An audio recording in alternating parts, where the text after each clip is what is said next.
ጭንቀቶችን የሚያነሳልን የዓለማቱ ጌታ አላህ ብቻ።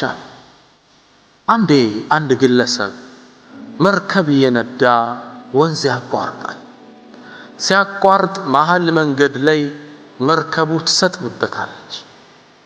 ሊሞት እንደሆነ አሰበ። ዋና ይችል ነበርና እየተወራጨ ወንዙን ያቋረጠ ወንዙ መሃል ላይ የምትገኝ ጀዚራ ደሴት እሷ ጋር ሄዶ አረፈ። ጠባብ ደሴት ነው። ብቻ ዛሽ ጋር ቁጭ አለ። ወደ ሀገሩ እንደይመለስ መሃል ላይ ነው። ወደፊት እንደሄድ መሃል ላይ ነው። ምን ያደርግ? ሞትን እየተጠባበቀ 3 ቀን ቁጭ አለ። ምግብ የለውም፣ ይጠጣው። 3ኛው ቀን እንዳለቀ ተስፋ መቁረጡን የምትገልጽ አንዲት ስንኝ ቋጠራ። ምን አለ?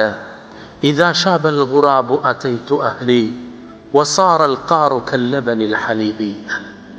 إذا شاب الغراب قرى تقرنا هذا يشبت القرى.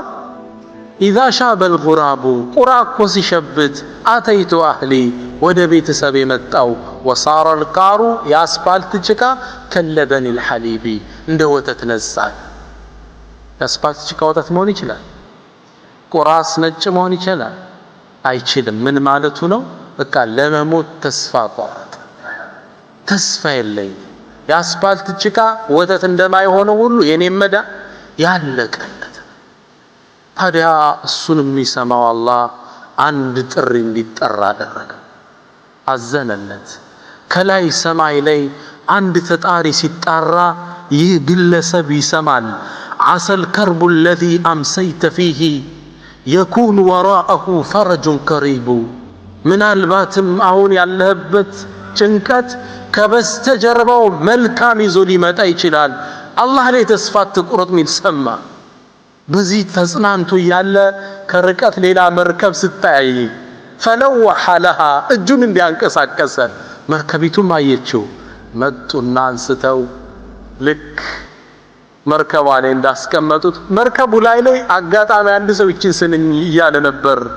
አሳ ፈረጁን يأتي به الله إنه له في كل يوم في خلقته أمر إذا لاها عسر فرج يسره قضى الله أن العسر يتبعه اليسر. ጭንቀት ሲመጣብህ ሲበረታብህ አላህን ጥራው። አላህ ምን ወስኗል? ከጭንቀት በኋላ ምን ይመጣል? ሰላም ይመጣል፣ ዩስር ይመጣል፣ ፈረጅ ይመጣል። ያን ግለሰብ ያዳነው